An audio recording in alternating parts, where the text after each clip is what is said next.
Assalamualaikum warahmatullahi wabarakatuh. Perkenalkan, nama saya Aulia Rahadatul Laisi dengan NPM 201001121119. Pada kesempatan kali ini saya akan mempresentasikan tentang perilaku kelompok. Baiklah, pertama sekali saya akan menjelaskan tentang definisi dan klasifikasi kelompok. Yang pertama, definisi kelompok adalah dua individu atau lebih yang berinteraksi dan saling bergantungan, yang datang bersama-sama untuk mencapai tujuan tertentu. Selanjutnya yaitu klasifikasi kelompok. Klasifikasi kelompok terbagi menjadi dua. Yang pertama, kelompok yang bersifat formal adalah suatu kelompok kerja yang ditetapkan dan didefinisikan oleh struktur organisasi. Yang kedua yaitu kelompok yang bersifat informal, yaitu adalah suatu kelompok yang tidak ditetapkan oleh strukturnya secara formal atau tidak ditetapkan secara organisasi. Misalnya kelompok yang terlihat sebagai tanggapan atas kebutuhan untuk kontak sosial. Selanjutnya saya akan membahas tentang 5 tahap pengembangan kelompok. Yang pertama yaitu tahap membentuk atau forming stage, yaitu tahap pertama dalam pengembangan kelompok dikarakteristikkan dengan banyaknya ketidakpastian.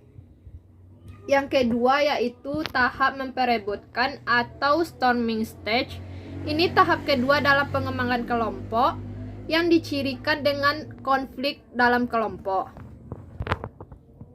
Yang ketiga yaitu tahap menyusun norma atau norming stage. Ini tahap ini dicirikan dengan hubungan yang dekat dan kekompakan.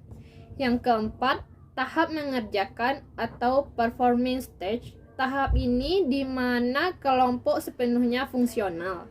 Yang kelima yaitu tahap membubarkan atau adjourning stage. Ini merupakan tahap terakhir dalam pengembangan kelompok untuk kelompok sementara, yang dicirikan dengan memusatkan perhatian kepada mengakhiri kegiatan dan bukannya kinerja kerja.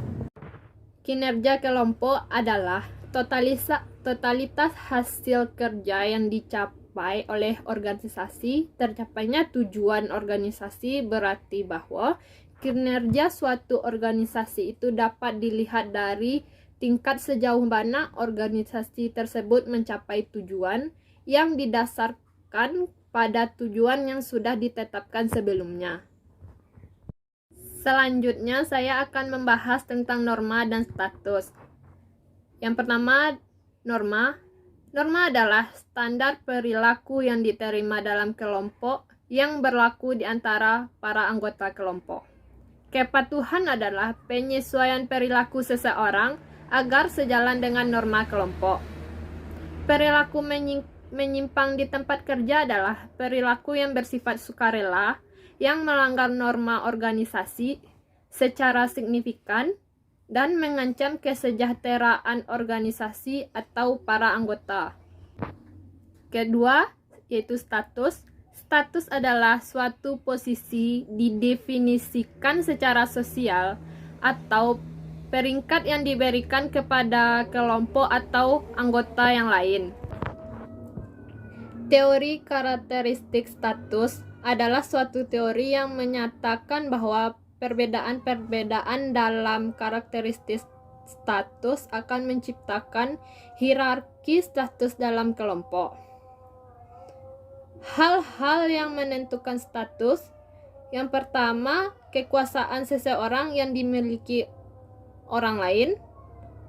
Yang kedua, karakteristik pribadi individu.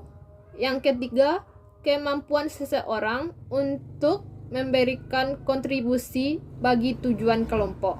Selanjutnya saya akan membahas tentang pengambilan keputusan dalam kelompok.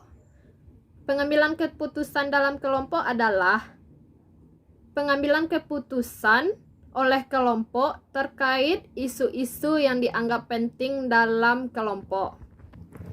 Pengambilan keputusan dalam kelompok juga memiliki keunggulan dan kelemahan. Keunggulan yang pertama yaitu keragaman pandangan yang lebih luas, informasi dan pengetahuan yang lebih lengkap, dan penerimaan suatu solusi. Sedangkan kelemahan pengambilan keputusan yaitu terdapat kepatuhan tekanan. Yang kedua, memerlukan lebih banyak waktu untuk mencapai suatu solusi.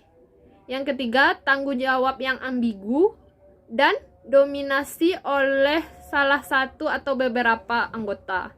Baiklah, hanya itu yang dapat saya sampaikan. Jika ada salah dan kurangnya, saya mohon maaf. Assalamualaikum warahmatullahi wabarakatuh.